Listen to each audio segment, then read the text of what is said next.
So, ayun lang friends. Isang subject lang ang pinasok namin. And yun, tumulong lang kami sa paggagawa ng costume or attire ng aming kaklase sa pageant siya. Yun. Today ay Monday, which is April 7. April ano nga ngayon ba? 7? Heidi? 7 yan. April 7. And 5 p.m. na. Let me show you what it looks like in my front. So, here's my view in my front. And currently at the 4th floor ng aming building.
With creativity and sustainability, they provide magazines, CDs, booklets, photobeats, plastic pop, rice knuckle, and advanced wires.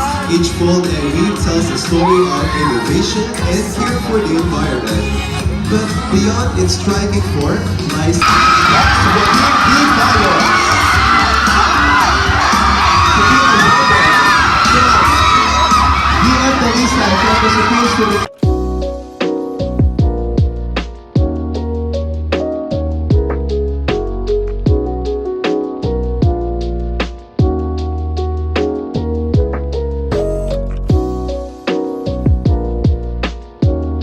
ay nagwawala pa rin ang mga supporters from the College of Engineering Technology.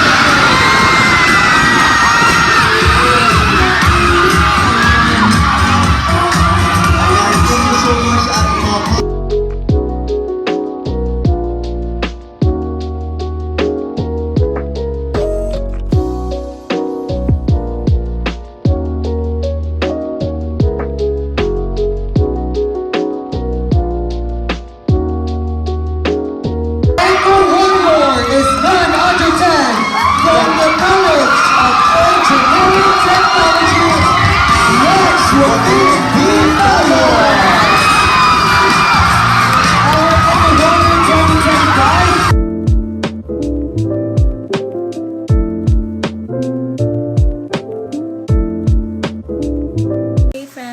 today is April 17, Thursday, and come with me sa aming summer getaway.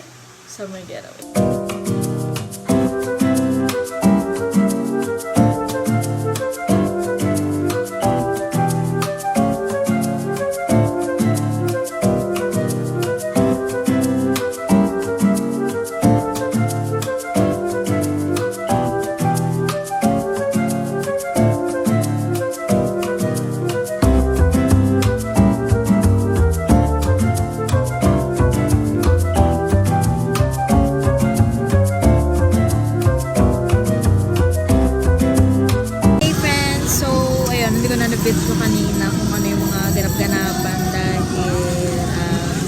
medyo magulo and mahirap mag-video sa sitwasyon ko kanina. So, ayun, kumain na kami and then picture and now we are currently sa mismong beach resort na aming nirentahan ng cottage yun.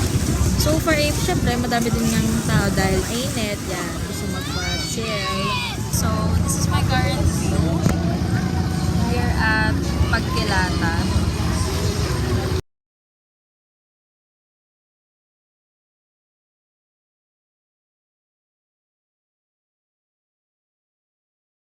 Actually, hindi ito yung first time namin dito sa Pagkilata.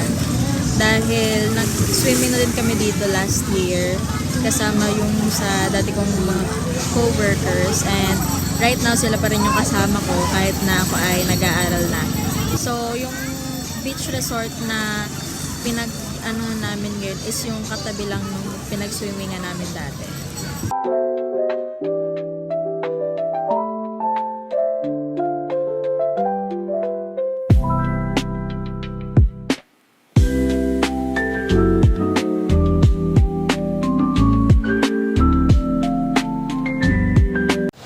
Hey friends, so unang-una gusto kong mag-thank you sa'yo kung nakaabot ka sa part na ito ng aking vlog and as well as congrats dahil nakaabot ka sa part na ito ng aking vlog. So, I just wanna share some things sa inyo or sa'yo.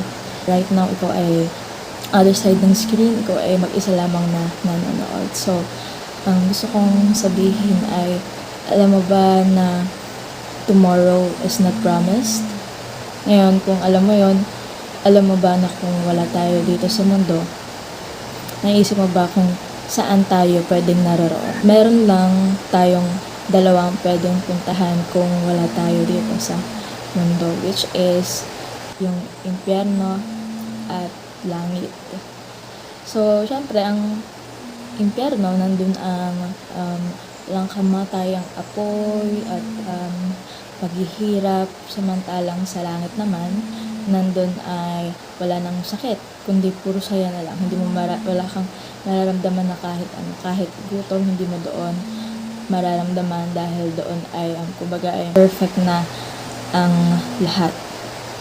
And kaya ko to sinasabi dahil nga nabanggit ko na tomorrow is not promised at any moment pwedeng mawala tayo sa mundo.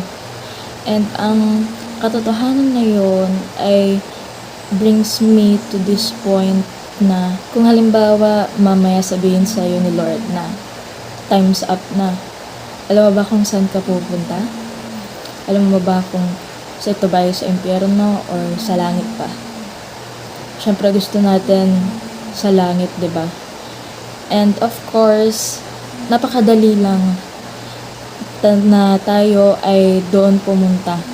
And bago ako dumako sa part kung saan babanggitin ko sa'yo kung bakit nasabi ko na napakadali manggap at maging secure na in the end ikaw ay magkakaroon ng eternal life at sa langit ka pupunta. So, itong bagay na ito ang common or most likely known ng tao na ang mabuting gawa ang magdadala sa atin sa langit, na kapag tayo ay gumawa ng mabuti nga at naging mabait sa kapwa, ganyan, naging matulungin, tayo ay in the end sa langit pupunta. Pero sinasabi sa Bible, hindi dahil sa ating mga mabubuting gawa kaya tayo naka-receive ng isang grasya or isang grace na galing sa Panginoon na regalo niya sa atin, kundi ang dahilan ng lahat ng ito kung bakit tayo maliligtas or kung bakit tayo merong chance na tumanggap para tayo ay maligtas ay kundi dahil sa goodness ng Panginoon. So, merong verse sa Bible na pinaka-famous or isa sa famous na verse which is yung John 3:16 na for God so loved the world that He gave His only begotten Son for whosoever believes in Him may not perish but have eternal life. So, yun. Nabanggit nga doon na dahil tayo ay mahal ng Diyos, ganon na lamang. Diba?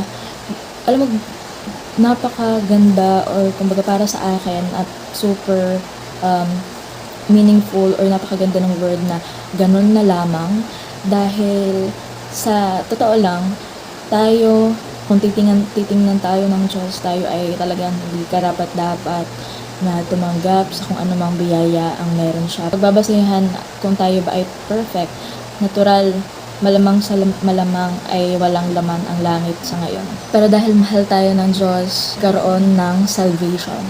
Or sa Tagalog, tinatawag na kaligtasan. Paano ba nagkaroon ng salvation? Ito, nagkaroon ng salvation dahil si Jesus ay ipinako sa krus. Yon, para sa ating mga kasalanan. At namatay siya. At nabuhay muli. And by doing so ay binayaran niya lahat ng ating kasalanan. Lahat ng ating naging kasalanan sa past. Lahat ng ating magiging kasalanan sa ngayon. At lahat pa ng magiging kasalanan natin sa future. Di ba ang galing? Kahit pati yung mga tao na hindi pa isininila ngayon at isisilang pa lang, yung mga kasalanan nila ay binayaran na ng Diyos. So, simple lang kapag time's up na, sabi ni Lord, ikaw ay sa langit pupunta.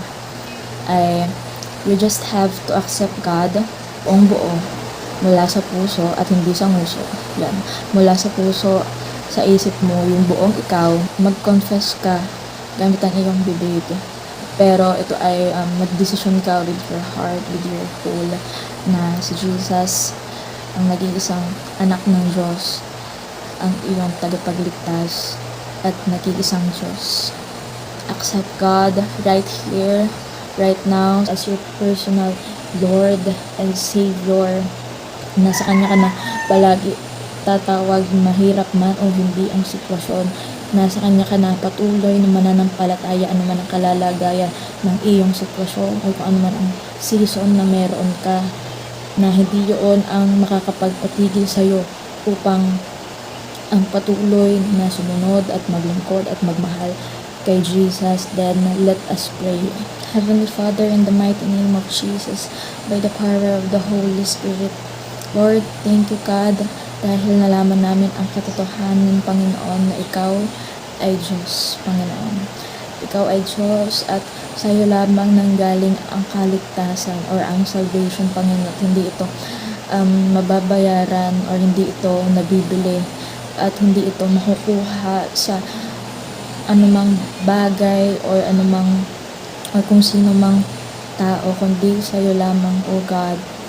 Sa iyo lamang, Jesus. And so Lord, right now, sa tao na nasa kabilang screen na ito, Panginoon, Lord, katagpuin mo po siya, O God. Right now, I know, Panginoon, na sa iyo ay walang nakatago, Panginoon. At alam mo, Panginoon, kung ano talaga mismo ang laman ng puso at isip niya ngayon. Alam mo mismo kung sino ang tao na ito, kung ano ang kalalagay niya sa life right now. And Lord, handa na siyang tumanggap at mag-confess, Panginoon, na ikaw ay Diyos at ikaw ay tagapagligtas. Lord, we ask, Panginoon, na pumasok ka. Lord, ikaw ang maging Diyos namin. Ikaw ang maging tagapagligtas namin, O God. In Jesus' mighty name, Lord, sa'yo kami tatakbo sa oras na kami ay nahihirapan at kahit sa oras na kami ay hindi nakakaranas ng hirap, kami ay mananatiling ikaw ang Diyos, Panginoon. Tinatanggap ka namin ngayon. And Lord, iparamdam mo na ngayon ng mas matindi, ng mas matibay, ng mas kita, Panginoon, na hindi ka nawala at hindi mo kami iniwan, O God. Lord, hayaan mo na ba na mabuhay kami patuloy para sa iyo, Panginoon. Gabayan mo ang aming mga hakbang sa buhay, Panginoon. Patuloy mo kaming samahan ngayon hanggang sa huli, O God. Thank you, Lord. Thank you, Jesus. Thank you, Holy Spirit. In the name of Jesus. Amen and amen. Yun. Now that you have received God, now it is time na mabuhay ka na ngayon na patuloy na pinipili ang Diyos. Every day, you have to decide and you have to always confess na, Lord, today, ikaw pa rin ang aking Diyos at sa'yo pa rin ako susunod. Lord, today, ikaw pa rin ang aking tagapagligtas at sa'yo pa rin ako palagi tatakbo at uuwi anuman ang sitwasyon ng buhay ko. I hope you are blessed and I just wanna welcome you in your Christian journey. This is the start of your Christian journey. I am more than happy to guide you in your Christian journey. So stay tuned in my next vlogs and we are still gonna talk about this. See you!